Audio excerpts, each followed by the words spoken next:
Tell us what it was like to be called. How did that come about, and what did it feel like for you?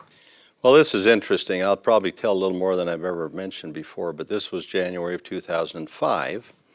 We'd been home from our mission for 6 months, and I called my father. Mother had passed away the year before, just about 8 or 10 months earlier in April of 2004. And so I would call him, just check in, and I called him one night. He answered. I said, "How are you doing, Dad?" And he said, "Why don't you and Jane come down to my place?" And I said, "When?" He said, "Right now." And I said, "Okay." And so we went down, and I was concerned. I thought, uh-oh, he's ill. Or, you know, your mind races, and he wants to tell us that he's not going to live much longer, he has cancer. Something like that was my focus. And so we got down there, and we chatted for a minute in his living room. And then I'll never forget, he leaned forward and said, "I'm calling you as a 70. And I said, "As an area 70? He said, "No, to the first quorum." And then immediately, almost as though it were in the same breath, he said, "I did not bring your name forward." I didn't know the system at that time. The system is that the presidency of the 70 recommends those to serve as 70, takes them to the 12 and the first presidency for approval. And so he hadn't brought my name forward, obviously. But I was pretty stunned. I think Jane was as well. And so we were told we could not say anything about this. This was about the 20th of January. And we weren't to be called until April. And so we had to say, keep it quiet, even to our children, my siblings, everybody. And so I had gone to work after our mission on a temporary basis for a company in Salt Lake, and the fellow that the president of the company came to me about that time and said, "Why don't you take over the management of this company?" And that was not in the plan at all. He said, "Why don't you just run this?"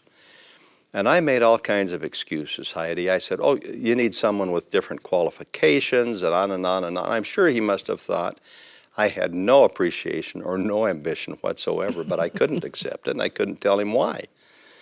And so that's the way we were called. And then of course, when conference came, we all went to conference, my family, our kids and we.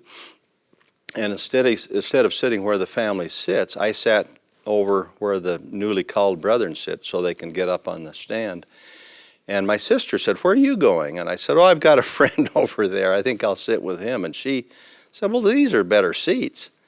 And I said, "I know, but I think I'll go over there and sit." But when my father then qualified my call when he announced it, he had not brought my name forward. And it was interesting. One of the presidency of the 70, who's now emeritus, later told me, he said, we were turned down before on your name, but your father finally said yes. So he did not like nepotism. You know, he was very, very sensitive to that idea.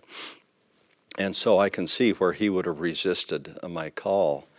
An interesting thing, we have one of our sons, Michael, who's kind of a lot of church factual facts. He memorizes. I mean, he just absorbs this stuff. And he told me later, it's been 100 years exactly since the son of a president of the church was named the general authority. And that was Joseph Fielding Smith when Joseph F. Smith was president of the church. So it had been 100 years. And I thought to myself, well, of all the people who really don't like nepotism, it would have happened to me. It was a very interesting and unique thing. But I do think my father was very, very sensitive to you know, and critics of the church, you know, will latch onto that, and if they only knew how he actually resisted that and was very concerned about that perception. The first thing when he was called and I was sitting there, the first thing I said is, "This looks like nepotism." He said, I know," and he said, I didn't do this." So I went through all of our minds.